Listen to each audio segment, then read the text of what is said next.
अस्सलाम वालेकुम दोस्तों, इनसाइड बाय मौज़म फ़खर में खुश आमदीद। खबर गर्म है और पता नहीं खबर सही है या गलत है, लेकिन खबर गर्म है और बहुत बड़ी खबर है अगर ये दुरुस्त है तो, कि वज़ारत उज़्मा के लिए भी सौदे हो रहे हैं, डीलें हो रही हैं, पैसे दिए जा रहे हैं, पैसे लिए जा रहे हैं। और फिर ये भी इतलात भी हैं कि पैसे लेने वाले के ख़िलाफ़ कार्रवाई भी होगी, उसको वापस तलब भी कर लिया गया, उसकी जगह पर एक नए ओहदेदार को वहाँ पर अपॉइंट कर दिया गया। ये पैसे देने वाला कौन है, पैसे लेने वाला कौन है, ये क्या कहानी है, इस पर तफसील से बात करते हैं। लेकिन इससे पहले बात करेंगे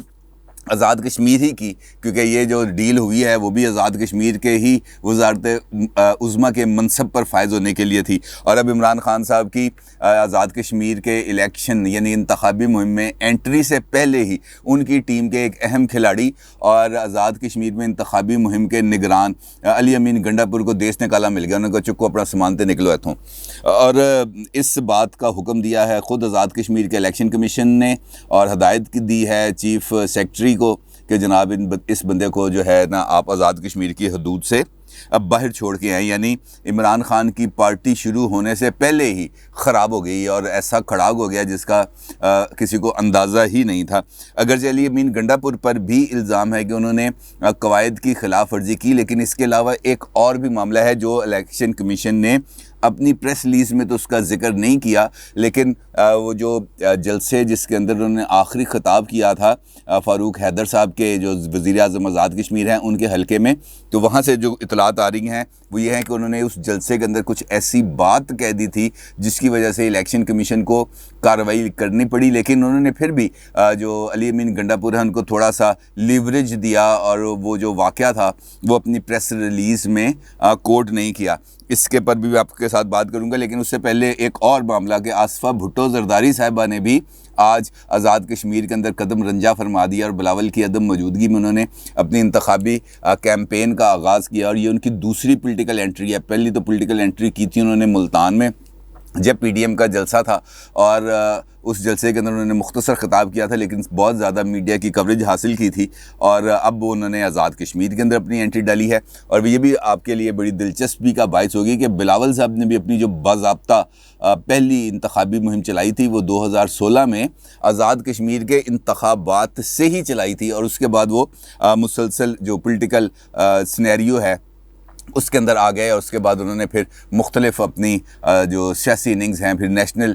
जो इलेक्शंस हुए थे वहाँ पे भी अपनी पार्टी की कैंपेन चलाई थी। तो लिहाजा आसफ़ा साहिबा की वहाँ पर आमद और वहाँ पर आके उन्होंने बड़ा पुरजोश ख़िताब किया, भुट्टो साहब के नारे लगवाए, और एक मरतबा फिर उन्होंने वो जो भुट्टो साहब का जो अलम था वो उनकी अगली जनरेशन को मुंतकिल हुआ, यानी कि अब आसफ़ा भुट्टो साहिबा ने भी वो अलम उठा लिया। खैर, अली अमीन गंडापुर साहब बहुत अरसे से आज़ाद कश्मीर के अंदर मौजूद हैं, और इलेक्शन कैंपेन शुरू होने से पहले ही उन पर ये इल्ज़ामात आयद होना शुरू हो गए थे कि वो आज़ाद कश्मीर के इलेक्शन को मैनिपुलेट करने के लिए सरगर्म हैं। और वो 5 अरब रुपए का बार बार तज़किरा किया जाता रहा जो आज़ाद कश्मीर हुकूमत को मुंतकिल किए जाने थे, लेकिन वफाकी हुकूमत ने एक सोचे समझे मनसूबे के तहत वो 5 अरब रुपए आज़ाद कश्मीर की हुकूमत को देने की बजाय वज़ारत अमूर कश्मीर के अकाउंट में ट्रांसफ़र कर दिए, और उन पैसों के ज़रिए ये पूरी इलेक्शन कैंपेन चली। आपने वो देखी होगी वीडियो जिसके अंदर अली अमीन गंडापुर यूँ जेब से एक 5-5 हज़ार रुपए के नोटों की गड्डी निकालते हैं और देते हैं, कहते हैं यार ये लो पकड़ो पैसे, ये सड़क के ये जो खड्डे शड्डे हैं इनको दूर कराओ और बाकी भी रकम आ जाएगी, उसकी फ़िक्र ना करना। इलेक्शन कैंपेन के दौरान उन्होंने बहुत ज़्यादा जो इलेक्शन कवायद है उनकी खिलाफ वर्जी की, और इलेक्शन कमीशन ने जो उनके लिए ये एक प्रेस रिलीज़ जारी की है, ये प्रेस रिलीज़ अगर देखा जाए तो खाली एक प्रेस रिलीज़ नहीं है बल्कि ये चार्ज शीट है। और ये चार्ज शीट सिर्फ अली अमीन गंडापुर के लिए नहीं, अगर गौर किया जाए तो ये वफाकी हुकूमत जो इस वक्त पाकिस्तान में है ये उसके ख़िलाफ़ चार्जशीट है, क्योंकि उनको ज़िम्मेदारी यहाँ से मिली थी पीटीआई के चेयरमैन की तरफ से जो वज़ीर आज़म पाकिस्तान भी हैं, उनकी तरफ से जो ज़िम्मेदारी मिली, और उसके बाद वो आज़ाद कश्मीर गए, वहाँ पे जाकर उन्होंने कैंपेन का आगाज़ किया। तो उनकी तरफ से कवायद की जो खिलाफ वर्जियाँ हैं, इसका मतलब ये है कि वो खिलाफ वर्जियाँ इमरान खान साहब की हदायत पे की। ये प्रेस रिलीज़ के अंदर 2-3 नुकात हैं जो मैं आपके साथ शेयर करूँगा। ख़ास तौर पर पहला वाला जो उसका पैराग्राफ है वो तो बुनियादी तौर पर इलेक्शन कमीशन के अपने हवाले से है कि कौन से कवायद हैं, किस कवायद के तहत उन्होंने कार्रवाई की है, लेकिन इसका दूसरा और तीसरा नुकता वो मैं आपके खिदमत में पेश करता हूँ जिससे आपको अंदाज़ा हो जाएगा कि अली अमीन गंडापुर ने किया क्या था। आज़ाद जम्मू कश्मीर इलेक्शन कमीशन के इल्म में इल्म यकीन में लाया जा चुका है कि वफाकी वज़ीर अली अमीन गंडापुर ने आज़ाद कश्मीर के मुख्तलिफ़ मुकामात पर जलसों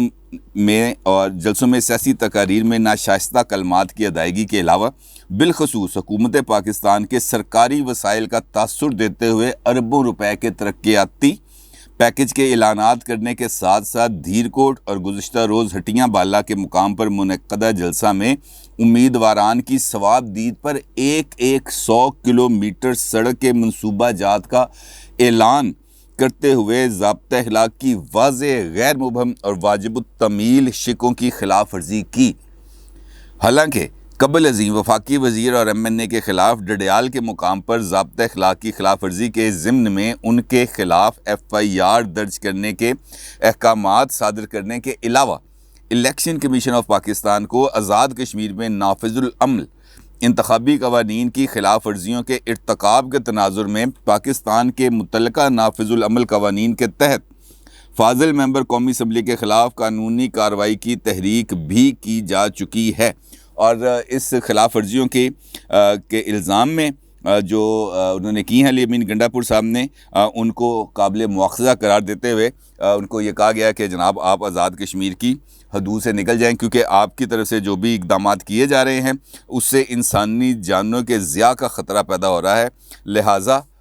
चीफ सेक्रेटरी आज़ाद कश्मीर से दरख्वास्त है कि वो इनको बाहिफाजत और बावकार और बाइज़्ज़त तरीके से आज़ाद कश्मीर की हदूद से बाहर छोड़ दें। अब अगर आपने इस प्रेस रिलीज़ के ये दूसरा नुक्ता मैंने आपके साथ बयान किया था, आप सिर्फ इसी पे गौर कर लें तो ये आपको ज़ाहिर हो जाएगा कि किस तरीके से आज़ाद कश्मीर के अंदर PTI डिटर्मिन है अपनी हुकूमत बनाने के लिए, और उस डिटर्मिनेशन के तहत वो हर एक जायज़ और नाजायज़ हरबा भी इस्तेमाल करने के लिए तैयार है। और जिस तरीके से ये अरबों रुपए के फ़ंड अली अमीन गंडापुर वफाकी वज़ीर अमूर कश्मीर बिल्कुल ऐलान कर रहे हैं, जिसका आज़ाद कश्मीर के इलेक्शन कमीशन ने नोटिस लिया, तो इसका मतलब यह है कि ये एक सीवियर मिसकंडक्ट है जो उनकी जानिब से किया गया। और इसके बारे में ना सिर्फ आज़ाद कश्मीर में मुकदमा दर्ज करने का उन्होंने हुक्म दिया, बल्कि जो स्पीकर नेशनल असम्बली हैं पाकिस्तान के, उनको भी कहा है कि इनके ख़िलाफ़ कार्रवाई की जाए और काबिल ताज़ीर जो जुर्म है उसके ख़िलाफ़ FIR पाकिस्तान में भी काटने के लिए उन्होंने स्पीकर नेशनल असम्बली को से ये बात की है। अब ये सूरत हाल तो हमारे सामने बड़ी क्लियर हो गई कि आज़ाद कश्मीर के अंदर PTI हर सूरत अपनी बाय हुक और बाय क्रुक अपनी गवर्नमेंट बनाना चाहती है। और इसीलिए आप जो मैंने प्रोग्राम के अपने इस गुफ्तगू के आगाज़ में आपसे बात की थी कि इस चक्कर के अंदर तो वज़ारत उज़्मा के भी सौदे होने शुरू हो गए हैं। आप अगर इस्लामाबाद गए हों तो वहाँ पर आपने एक मशहूर शॉपिंग मॉल का जिक्र ज़रूर सुना होगा और उसका नाम है सेंटोरस। जब आप इस्लामाबाद जाते हैं आपको एक बुलंद दो टावर्स नज़र आते हैं जिसके बारे में कहा जाता है कि ये सेंटोरस है और पाकिस्तान का सबसे महंगा प्रोजेक्ट है और सबसे बड़ा शॉपिंग मॉल है। और ये शॉपिंग मॉल है PTI के एक रहनुमा जो है तनवीर इलियास साहब, उनकी मलकियत है। अब ख़बर जो गर्म है आज़ाद कश्मीर में वो ये है कि तनवीर इलियास साहब ने वज़ीर आज़म बनने के लिए एक जानिब तो बहुत ज़्यादा इन्वेस्टमेंट की है आज़ाद कश्मीर के अंदर, यानी कि पार्टी के अंदर लोगों को इंतखाबी मुहिम चलाने के लिए और अपने साथ इंगेज करने के लिए, और उसकी वजह से उनके शदीद इख्तलाफात हो गए हैं बैरिस्टर सुल्तान महमूद के साथ जो पीपल्स पार्टी छोड़ कर आए थे PTI के अंदर कि मुझे वज़ारत उज़्मा का एक और चक्कर मिलेगा, मैं एक और गेड़ा काटूंगा 5 साल का बतौर वज़ीर आज़म। लेकिन यहाँ पर सरदार तनवीर इलियास उनकी रास्ते में रुकावट बन गए और उनकी पार्टी के अंदर जो उन्होंने 5 साल लगाए थे वो अब गारत होते नज़र आ रहे हैं, क्योंकि एक जानिब उन्होंने इमरान ख़ान को खुश भी किया और इमरान ख़ान ने उसकी वजह से उनको पंजाब में वज़ीर आला पंजाब का मुआविन ख़ुसूसी भी मुकर्रर किया। और आपको पता है कि जब इमरान ख़ान साहब के पास उनकी कोई ना कोई ATM रहनी चाहिए, तो आज़ाद कश्मीर के इलेक्शंस के ऊपर ख़र्चा करने के लिए एक जानिब तो 5 अरब रुपए दे दिए गए वज़ारत अमूर कश्मीर को, और दूसरी जानिब सरदार तनवीर इलियास को ये कह दिया गया कि जनाब आप जाएँ जाके इन्वेस्टमेंट करें, फ़िक्र ना करें, आप अगर हम PTI इलेक्शन जीती तो वज़ीर आज़म आप ही होंगे। लेकिन तनवीर इलियास को इस बात का शुबा था कि यार शायद मेरे साथ कोई हाथ ना हो जाए, तो उन्होंने एक और तरफ भी जुगाड़ लगाने की कोशिश की। और जो ख़बरें गर्म हैं इस वक्त आज़ाद कश्मीर में वो इसी हवाले से हैं कि उन्होंने एक शख्सियत को वज़ीर आज़म अपने लिए लॉबिंग करने के लिए उनके जो ऑफिशियल किरदार है उससे आगे बढ़कर उनकी सपोर्ट हासिल करने की कोशिश की और उनको मुबैना तौर पर ये कहा जा रहा है, ख़बर गर्म है, मैंने इस बात की तो तस्दीक नहीं कर सकता कि वाकई उस शख्सियत के साथ वो उनके कोई ऐसे रवाबत हैं, लेकिन ख़बर गर्म है। जो ख़बर गर्म है वो मैं आपके साथ शेयर कर रहा हूँ। को 1 अरब रुपए का उन्होंने सौदा किया और 10 करोड़ रुपए एडवांस उन्होंने उस शख्सियत को दे दिए। जब इस बात का खुफिया के जो इदारे हैं, खुफिया के जो अहलकार हैं इदारे, वो आ गए हरकत में। जब उनको पता चला उन्होंने रिपोर्ट बनाई, रिपोर्ट बना के सबमिट कर दी, जिसके नतीजे में वो शख्सियत जिनके साथ उन्होंने डील की थी उनको वापस बुला लिया गया। उनकी जगह पर एक नए साहब को उधर भिजवा दिया गया है और उनसे कहा कि जनाब आप चार्ज लें। अब ये ख़बर ठीक है नहीं है इसका तो मैं यकीनी तौर पर इसको कन्फर्म नहीं कर सकता, लेकिन एक ये इसका दूसरा पहलू ये भी हो सकता है कि ये तनवीर इलियास साहब की जो मुमकिना तौर पर वज़ारत उज़्मा है उसको सबूताज करने के लिए जो है सुल्तान महमूद साहब या उनके जो करीबी हल्का असर वाले लोग हैं उन्होंने कोई ऐसा शोशा छोड़ दिया हो। लेकिन ये इस मामले की जो है फौरी तौर पर और वाज़े तहकीकात होना बहुत ज़रूरी है, क्योंकि अगर इस मामले की तहकीकात नहीं होंगी तो फिर हम किसी हतमी नतीजे पर नहीं पहुंच सकते। मेरा ख्याल है कि इसकी वाज़े दो टोक अंदाज में इसकी वजाहत की जानी चाहिए कि क्या ये जो ख़बरें गर्म हैं और जो आज़ाद कश्मीर के लोकल जो अखबारात हैं वहाँ पे भी शाया हुई हैं, क्या ये दुरुस्त हैं या गलत हैं। अगर गलत हैं तो वो गलत ख़बरें देने वालों के ख़िलाफ़ कार्रवाई होनी चाहिए, और अगर दुरुस्त हैं तो फिर इसके पर संजीदगी से नोटिस लेना चाहिए। क्योंकि अगर एक बंदा पैसे दे के वज़ीर आज़म बनता है, चाहे वो इमरान खान को दे चाहे वो मौज़म फ़खर को दे, किसी बंदे को भी वो पैसे दे, तो इसका मतलब ये है कि वो अपने लोगों के साथ किसी भी तौर पर मुखलिस नहीं है। क्योंकि अगर एक बंदा 1 अरब रुपए की या 2 अरब रुपए की या 5 अरब रुपए की इन्वेस्टमेंट कर रहा है तो इसका मतलब ये है कि वहाँ से उसने उसे दुगने या तिगने पैसे निकालने। और ये इमरान खान साहब का फ़लसफ़ा है, उनका यही कहना था कि अगर हम पैसे देकर कोई ना कोई ओहदा हासिल करते हैं तो इसका मतलब यह है कि हमने उस ओहदे का मान नहीं रखेंगे, उसकी सेंटिटी को कॉम्प्रोमाइज़ करेंगे, और इसका मतलब यह है कि हम उस ओहदे का फ़ायदा उठाते हुए